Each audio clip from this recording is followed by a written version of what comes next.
Y nos movemos pues a nuestra mesa redonda de lectura digital, y con nosotros en el escenario tenemos primero que todo a Inés Miret, consultora internacional especializada en proyectos digitales de lectura, libro y bibliotecas, viene de España. Bienvenida. Tenemos a José Manuel de Amos Sánchez, investigador, también desde España, nos acompaña. María Esther Pérez Feria, asesora y promotora de cultura escrita y literatura infantil y juvenil, quien nos acompaña desde México, bienvenida. Y nuestra moderadora, Marianne Ponsford, directora, CERLAC, UNESCO, también bienvenida Marianne. En sus manos dejamos esta mesa redonda sobre lectura digital. Muchas gracias. Muy buenas tardes. Es un placer estar aquí. Lamento mucho la tardanza en empezar debido a un cruce de información mal hecho. Tenemos aquí a 3 expertos. Cada uno va a hacer una presentación de unos 15-20 minutos y espero que sean 15 para que tengamos por lo menos algo de tiempo para poder conversar brevemente. Vamos a empezar con Inés Miret. Luego vamos a seguir con José María de Amo y vamos a terminar con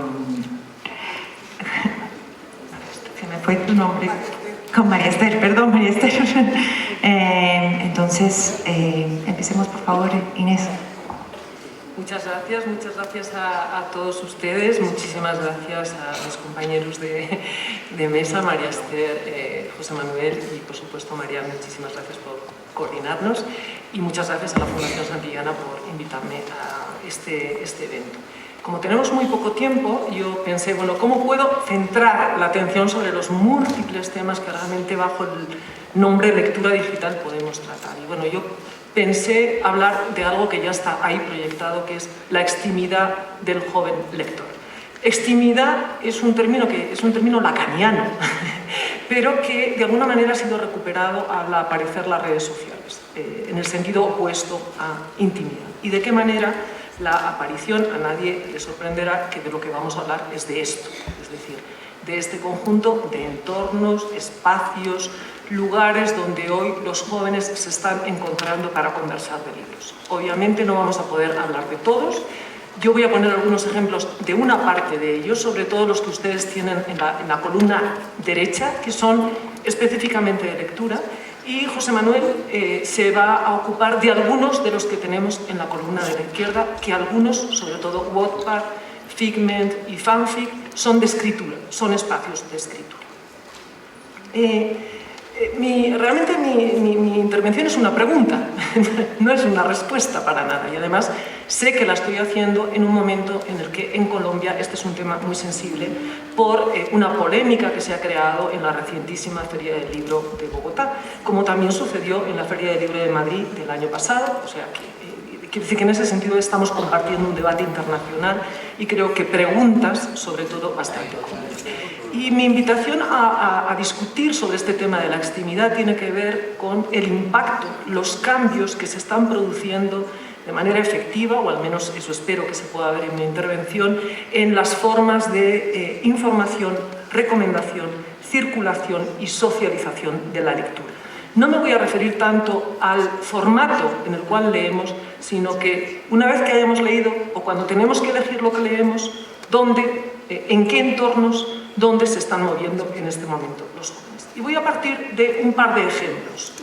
Yo sé que ustedes conocen una parte de este fenómeno, pero sí me gusta siempre traer algún ejemplo para ayudar a la reflexión y para ayudar a la discusión. Este ejemplo que traigo aquí es un blog de dos niños que empezaron a los 14 años su blog, de una manera totalmente independiente, Pablo y María, no tiene nada que ver con su clase de literatura, y estos niños participan en una cosa que se llama un book tag. No sé si ustedes saben lo que es un book tag. Un book tag es una serie de preguntas que circulan por la red. Yo participo en este book tag, respondo a estas preguntas y en algunos casos me invitan a que yo formule otra serie de preguntas.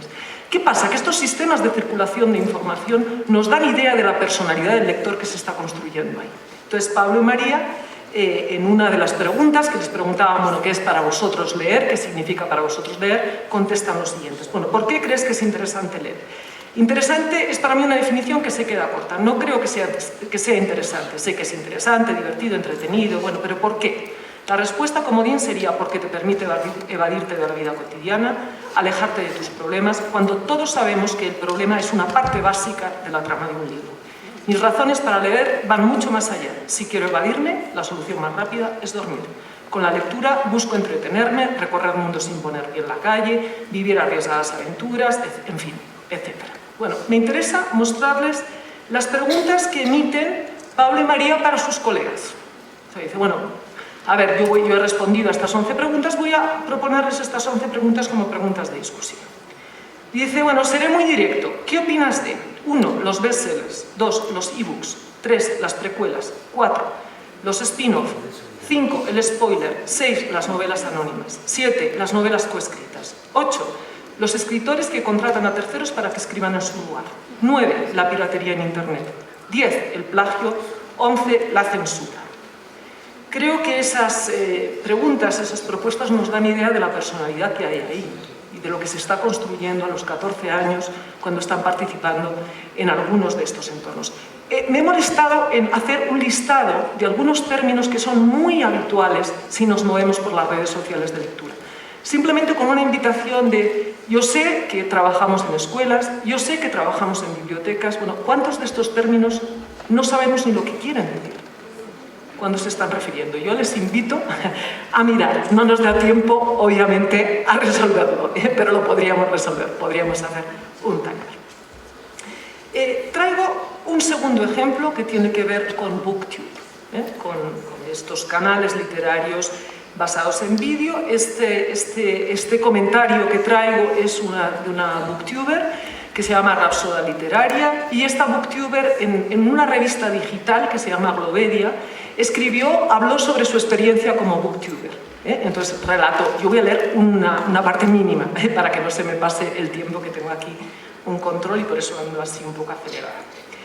Dice, bueno, el título de su intervención es Personalmente victimizada por BookTube. Llevo unos 3 años siendo asidua consumidora de YouTube y hace más de un año que descubrí BookTube y me alegró saber que cada vez hay más gente que habla de libros en Internet. Primero fueron los booktubers en habla inglesa y luego se fueron subiendo al carro muchos chicos de Latinoamérica y España. Incluso muchos bloggers de nuestra blogosfera ya hacen más vídeos que entradas. Pero desde hace un tiempo, precisamente cuando pude hacer compras por Internet, es decir, cuando tiene la mayoría de edad, he notado que la influencia de estos bloggers, de estos videobloggers, es más grande de lo que pensaba, al menos en mi caso. Hace un tiempo he notado que ver vídeos de BookTube hacen un efecto negativo en mí, y es que me siento personalmente victimizada por BookTube. ¿Por qué razón? Quiero confesar que estoy siendo víctima de BookTube porque cuando entro en mi página de YouTube y miro mis actualizaciones sobre libros, la mayoría de los casos son book hauls, donde la videoblogger compran 13 millones de libros, casi todos súper populares, y es más consumismo que otra cosa. Veo muy pocas reseñas de los libros que leen y casi siempre me toca salirme de una videoreseña de 15 minutos porque los 3 primeros minutos son spoiler. El problema es que la mayoría de estos chicos y chicas leen casi todos lo mismo. Raro es el booktuber que lee otra cosa que no esté de moda. Entonces, todos hablan súper positivamente de un libro X o de una saga Y. Tengo muy claro que soy de gustos raros y no me gusta todo lo que le gusta al resto. Entonces yo me pregunto, yo me empiezo a cuestionar si es que soy muy cuadriculada mentalmente o es que me estoy perdiendo de leer unos libros buenísimos que cambiarían mi vida. Bueno, sigue su crónica de su experiencia en BookTube y hace un comentario a algunas sagas, a algunos de los libros. Dice, bueno, finalmente, ¿y entonces cómo hace uno para sobrevivir al hype y no dejarse engañar? Me encanta BookTube y es una forma de mantenerme al día con las novedades. Hay bloggers súper cucos y que recomiendan cosas que no conozco y me pueden interesar bastante. Pero aceptémoslo, que la mayoría leen lo que está de moda, lo que le gustó a Peranito, a Sutanito y las novedades que están por salir. Mi queja se reduce a eso. Me crean unas expectativas y luego caigo en la trampa y es cuando uno dice que la juvenil es siempre igual. ¿Se han sentido ustedes victimizados por YouTube o son solo paranoias de mi cosecha personal? Bueno, lo dejo ahí como un relato, como una experiencia de una booktuber.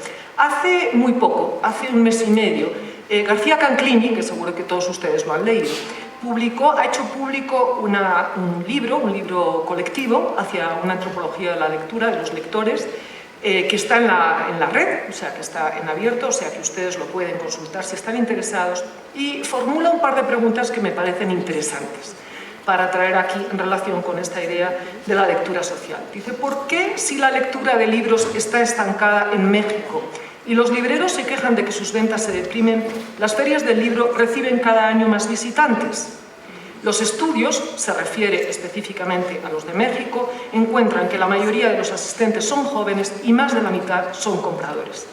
La hipótesis a que nos conduce este contraste es que las interacciones sociales contienen claves de lo que sucede al leer que permanecen ocultas para las encuestas aplicadas a individuos. ¿Por qué leíste tal novela o ese ensayo? Las respuestas suelen incluir las sugerencias de amigos o críticos, las tareas escolares, lo que escuchamos en radio y televisión, la recomendación de un blog. Y yo propongo que a esta frase de García Canclini tendríamos que añadir otras redes sociales. Yo creo que ahí, en ese listado, se queda corto. ¿Por qué? Aquí he puesto unos datos de una encuesta también recientísima, de hace un mes y medio, en la que no nos desvelan demasiadas cosas que no sepamos, pero hay algún dato que puede ser interesante. Primero es que preguntan, bueno, ¿cuál es el factor que más le ha influido en la lectura de su último libro? Y obviamente el 81%, es una entrevista con 40.000 lectores, o sea, es una barbaridad de muestra. Obviamente el 81% siempre dice un amigo o un familiar. La pregunta es, ¿dónde están hoy para los jóvenes los amigos? ¿Dónde se encuentran hoy los amigos de los jóvenes? Y realmente están en las redes sociales. Esta encuesta lo que hace es una segmentación interesante por edades en relación a distintas fuentes de información que influjo tienen en distintos rangos de edad. Yo simplemente, no nos da tiempo a ver los datos, pero les invito a ver la silueta de lo que se pinta aquí. Y la silueta es muy clara. A mayor edad, menor influjo de las redes sociales, obvio, ya lo sabíamos, y a menor edad, mayor influjo de las redes sociales. Pero hay un dato que me interesa especialmente de esta encuesta, y es, fíjense que aquí solamente la segmentación llega hasta 40 años, y es el orden de esas distintas redes sociales. Y la primera que aparece mencionada es Goodreads. Y me gustaría pensar, no vamos a hacer el juego aquí, pero ¿cuántos de ustedes han probado a mirar qué es Goodreads? Porque hemos hablado mucho de BookTube, pero de Goodreads, ¿qué tal? Y Goodreads es la red social con mayor influencia en una buena parte de la población de de este bookternet, ¿no? De este espacio de conversación sobre libros. Y además, si hiciésemos la hipótesis de llevar hacia allá el gráfico, es decir, a menor edad, todavía aparecería alguna red social nueva y a lo mejor algún peso, como por ejemplo Facebook, resulta que baja muy notablemente, como ya otros estudios van diciendo, y es que los adolescentes, los adultos, estamos cada vez usando más Facebook, pero los adolescentes lo empiezan a dejar. ¿Qué es Goodreads? Goodreads es la red social, en 2013 se hicieron públicos unos datos, tenía 25 millones de lectores con vida, con comentarios, con estanterías personales, con votos, con valoraciones. Y estas redes generan también un tipo de datos que me parece que son interesantes para nuestra conversación. Y es que con esas masas, ¿no?, de personas que tienen ahí, hacen constantemente polls, encuestas, pequeñas encuestas, pero que a nosotros nos dicen muchas cosas. Por ejemplo, esta encuesta les preguntaban, bueno, ¿y usted en qué momento de su proceso lector utiliza Goodreads? Resulta que más de un tercio dice que en cualquier momento, es decir, cuando tiene que elegir, durante el proceso de lectura, cuando terminó, cuando vuelve a tener que elegir, es decir, en cualquier momento del ciclo del proceso de lectura. Estos espacios de conversación sobre libros, varios teóricos han trabajado sobre ellos y yo simplemente doy algunas claves porque no tenemos tiempo. Los han denominado, en mi opinión, acertadamente, espacios de afinidad. Son lugares donde los intereses son el núcleo fundamental de unión de las personas que conviven en ellos, en esas grandes comunidades. Y lo interesante de estos espacios es quienes se han ocupado de describir de una manera más analítica las características, es decir, las reglas que regulan la convivencia en esos espacios donde están viviendo los lectores. Y yo, como no tengo tiempo, o porque José Manuel todavía no me ha cortado, o Marian no me ha cortado, simplemente quiero llamar la atención sobre algunas de ellas, ¿no? La más importante son espacios regulados entre iguales, es decir, las tutorías se producen entre dos personas semejantes, entre 2, 3, 4, n personas semejantes, son frecuentemente experimentales, innovadoras, están en estructuras provisionales. Si alguna de ellas no responde a mis intereses, cambio, es decir, no tengo por qué permanecer, y son altamente generadoras. ¿Por qué son altamente generadoras? Porque tienen un esquema de abajo hacia arriba. Y me he preocupado por ponerles algunos términos en contraposición a las características que rigen estas comunidades, algunos términos que en cierto modo se pueden parecer a algunos de los entornos de nuestro trabajo, a nuestras escuelas, a nuestras bibliotecas. Es decir, frente a esta idea de experimental conservador, frente a la idea de innovador estático, frente a la idea de estructuras provisionales que van a cambiar, institucionales, la idea de no cambio, la idea de burocratizado, la idea de que no hay movilidad y la idea de que el esquema de intercambio es de arriba a abajo. Hace también muy poco, en una reunión de expertos como la que tenemos aquí, sobre lectura digital, un personaje bastante interesante que se llama Cliff Thompson, que es un periodista del New York Times, dijo una cosa que me parece interesante. Dijo, bueno, vamos a ver, en Internet es una gran selva amazónica de conversaciones sobre libros. Se está produciendo esa conversación, pero muchas de ellas son invisibles para nosotros. Y yo con esto ya casi voy a terminar. Voy a dar unos pequeños datos y con eso termino. Sobre esa idea de la invisibilidad, eso que muchas veces nosotros y que muchas veces los lectores que participamos en estas redes sociales no sabemos o no conocemos. Y no se asusten con este cuadro, porque voy a ayudarlo a leer muy fácilmente. Me he molestado de 7 redes sociales que tienen cierto éxito poner una serie de datos y no vamos a verlos todos. Así es que, por favor, no miren nada más que a los sombreados de la última columna. ¿Qué dice la última? Bueno, creo que la reconocen. En la parte alta están redes sociales que son verticales, que son solo de lectura, y en la parte baja son redes sociales genéricas que tienen canales literarios. YouTube es un ejemplo, ¿no? Es una red social genérica que tiene canales literarios. ¿Y qué nos dice la última columna? Los propietarios. ¿Quiénes son hoy los propietarios de estas redes sociales que tienen todos esos millones de lectores intercambiando información, comunicándose opiniones, etc.? De 7, 3 son de Amazon. De 7, 5 son de tecnológicas, es decir, Google y Yahoo, YouTube y Tumblr, que son de tecnológicas. Y solo una tiene en su capital social alguien del mundo editorial. Es el caso de Anubi, que ha tenido mucho éxito para todo el manejo de estanterías virtuales en Italia, y de hecho quien la adquirió en una parte del capital fue Mondadori Editore. Entonces, bueno, yo esta idea la dejo para pensar, para discutir. Solamente para terminar mi intervención hago 3 preguntas. Una, en este ecosistema de información, recomendación, mediación, socialización de la lectura, tenemos unos nuevos prescriptores. 2, todos estos jóvenes que están en estos entornos, que algunos los conocemos y otros no, son realmente pequeños nichos de excepción. Este es un término que me regaló un colega colombiano de Cali. Es decir, son solamente núcleos aislados que están activos, que están interactivos en estas redes sociales, o realmente en torno a este mundo empezamos a encontrar nuevos nichos de mercado.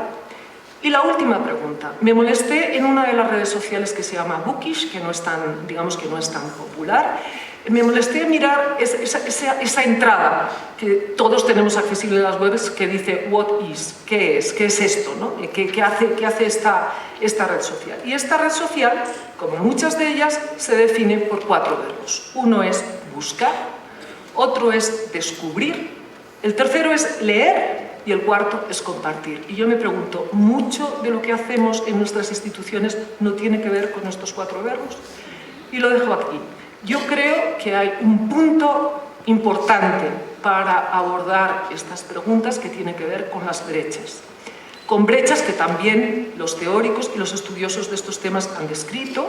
En este caso estoy tomando digamos, los trabajos de Henry Jenkins, que sabéis que ha trabajado muchísimo sobre la cultura de la participación y que alude a la brecha de la participación, y yo añadiría también del acceso, alude al problema de la transparencia. Yo aquí he mencionado de una manera absolutamente rápida el problema de la transparencia, es decir, entender el contexto moral, económico y político que hay detrás de cada uno de estos entornos. Y por último, un reto ético, es decir, qué sucede con todos los temas que tienen que ver con privacidad y ser público, ¿no? Tener una personalidad, una identidad pública como lectores en la red. Lo dejo aquí, muchísimas gracias y dejo la palabra.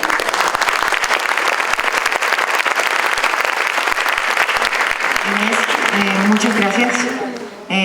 Una presentación densa, llena de contenido. Me gustaría más tarde saber si estas presentaciones van a quedar colgadas en alguna web para que el público pueda repasarlas. Me pareció densa, llena de contenido y llena de preguntas complejas. Tenemos como segundo expositor a José Manuel del Amo. José Manuel, por favor, sin más demora. Vale, muchas gracias. ¿Se oye bien?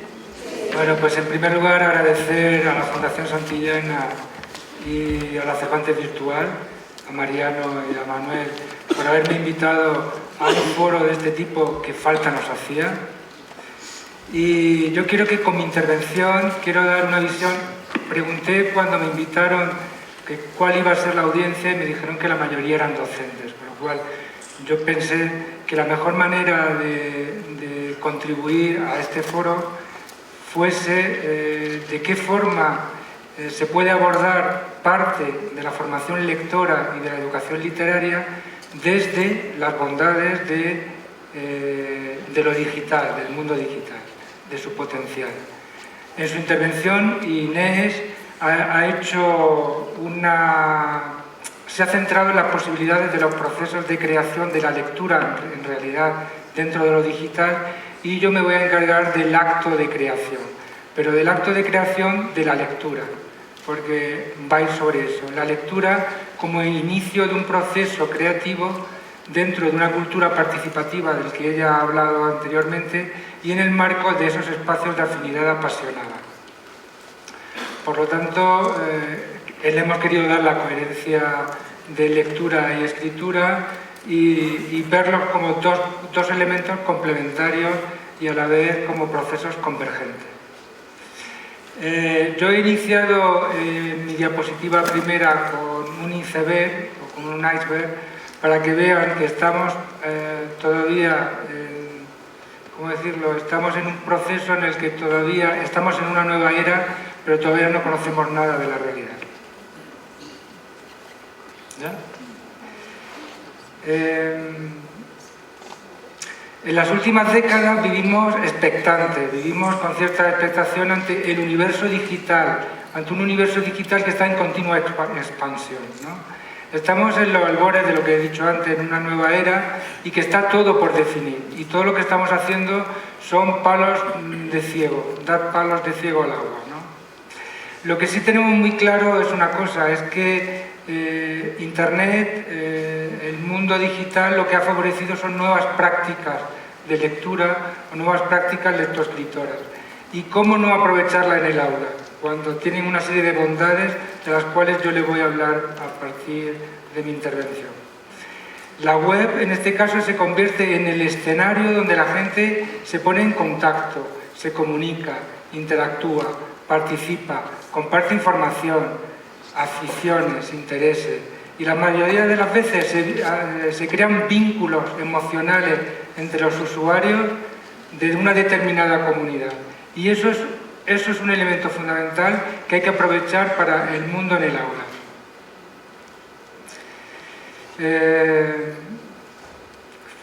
Fíjense, montones de personas interconectadas con el objetivo claro de hablar, leer, escribir, discutir, teorizar, construir textos multimodales, hipertextuales. Y yo no les pregunto, ¿y eso no es lo que se hace en el aula también? a través de la tecnología códice en lugar de la digital. Vamos a seguir reflexionando. Internet y los nuevos dispositivos electrónicos permiten al usuario interactuar y colaborar entre ellos, generando contenido. Yo les he elegido que no sé si lo conocen, es la serie Sherlock, ¿no? En Sherlock, un grupo de blogueros decidieron si la muerte del detective, estoy siendo un spoiler, si la muerte del detective al final de la primera temporada había sido real o simulada. Y fíjense, son los blogueros los que deciden si la serie va de una forma u otra. Y yo les hago una reflexión. En el aula, sus alumnos, los alumnos de las aulas de infantil, de primaria, de secundaria, se conectan desde pequeños, aprenden contenidos no explícitos en el currículum escolar, acumulan una cultura diferente a la que se le da en el aula, una cultura que podríamos llamar cultura digital, porque están en red, una cultura participativa, porque implica a muchos internautas haciendo cosas específicas, una cultura heterogénea, porque incluye elementos muy variados, una cultura deslocalizada, porque prescinde en parte del contexto temporal y espacial. El espacio, el Internet nos permite eso, vivir en el mismo momento espacios y tiempos distintos. Y otra cosa, y es una cultura, esta cultura digital que tiene sus alumnos, una cultura volátil, porque está vinculada a las modas. Y yo les pregunto, ¿ustedes han reflexionado acerca de esa cultura digital que los niños traen al aula?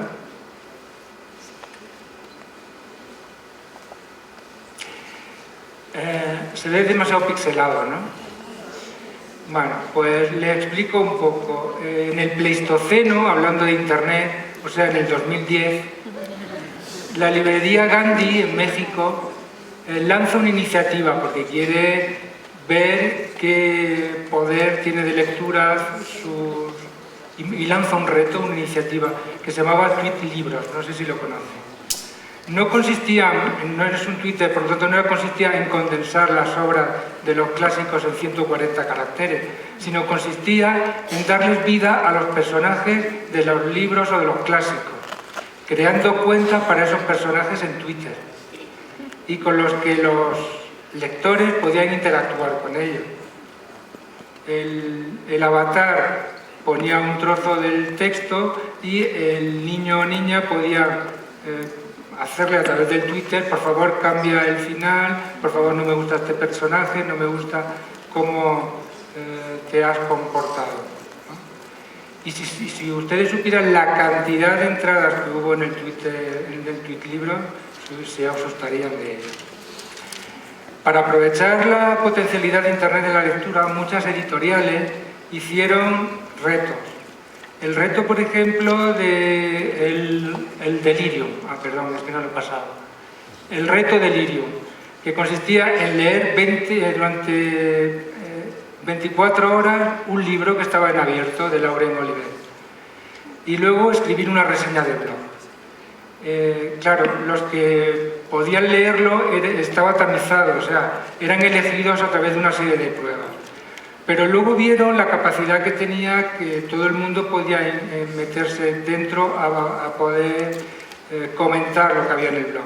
Y se generó el segundo reto, que era el reto Pandemonium. En el reto Pandemonium lo que hicieron fue que en lugar de dejarlo cerrado para niños frikis, como yo lo llamaría, los dedicaron a blogueros. Los blogueros podían generar un grupo determinado de blogueros que podían leer el libro y luego hacer comentarios y construir colectivamente el significado del texto. Y era mucho más fácil hacerle una crítica, ampliar contenidos, etcétera, etcétera. Y finalmente hubo el tercer